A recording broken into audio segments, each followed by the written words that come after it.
Is this a spider, a scorpion, or an alien? We're going to dive right into it.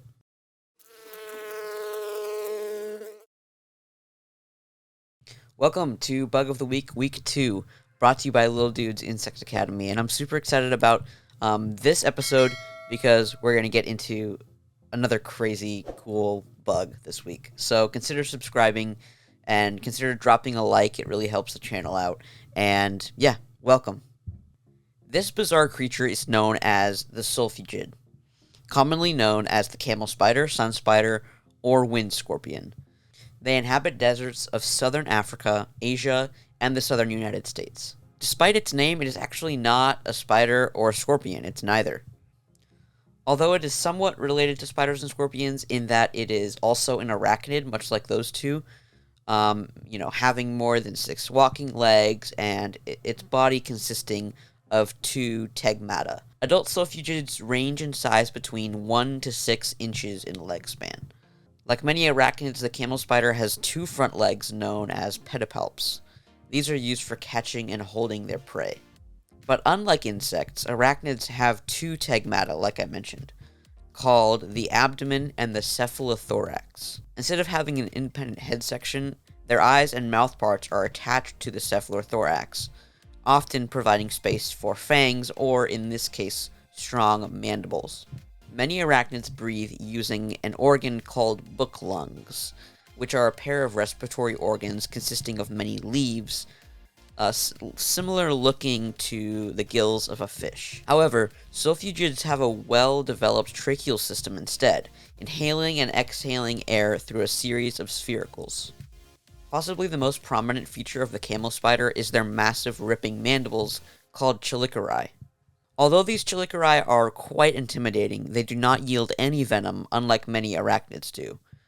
These mandibles consist of 2 clamp-like jaws, including a pointy hook and a sharp cutting edge for ripping apart prey.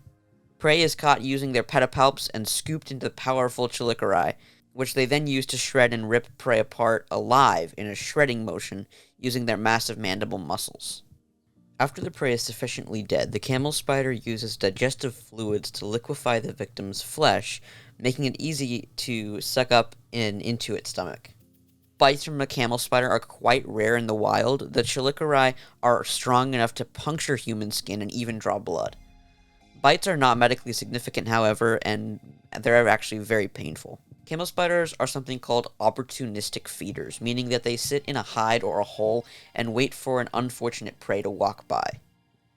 The average prey of a sulfugid in the wild is typically small insects, but there have found instances of feeding on small vertebrates, such as mice and lizards. Some old myths say that they have the ability to jump and disembowel camels and eat its stomach, but camel spiders are never observed jumping and don't even have the size or the strength to do any such thing. Another myth is that they will feast on humans in their sleep, which is false. As I stated earlier, bites are painful but not medically significant at all. All of these myths probably come from one behavior that they have. The name sulfugid in Latin means those who flee from the sun, which means that they are often seen chasing shadows and hiding from the heat of the desert, which is often confused with it chasing people or camels, and that's why they get that myth. They're actually chasing your shadow, not you.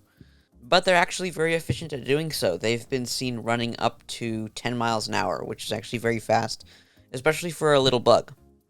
So if you ever come across one of these guys in the wild, don't be afraid. Just watch and observe all the weird quirks this critter has to offer.